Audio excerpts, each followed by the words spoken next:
We will be seeing the external features of the heart. You can see here, this is how you are going to hold the heart in anatomical position in the left hand, so that the inferior margin is at the junction of the palm with the fingers, and apex is between the gap between thumb and the index finger. So this is the apex of the heart, and here you can see this is the inferior margin extending from opening of inferior vena cava to the apex of the heart is the inferior margin.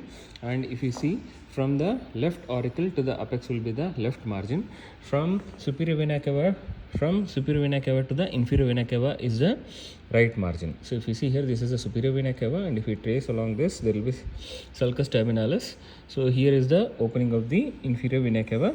So the line which joins the opening of superior vena cava with the inferior vena cava, so that represents the right margin of the heart. Right margin, the inferior margin is from opening of inferior vena cava to the apex of the heart, and left margin is from the apex of the heart to the apex of the heart to the left auricle.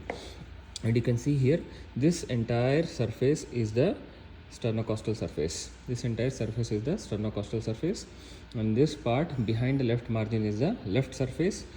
So opposite the apex will be the base. So this is the posterior surface or base, and the one where it is resting is the inferior surface or diaphragmatic surface. And you can see here, so this will be the anterior interventricular groove. So where it cuts the inferior margin, that is called as incisura apicis cordis, and this continues with the posterior interventricular groove. And turn this.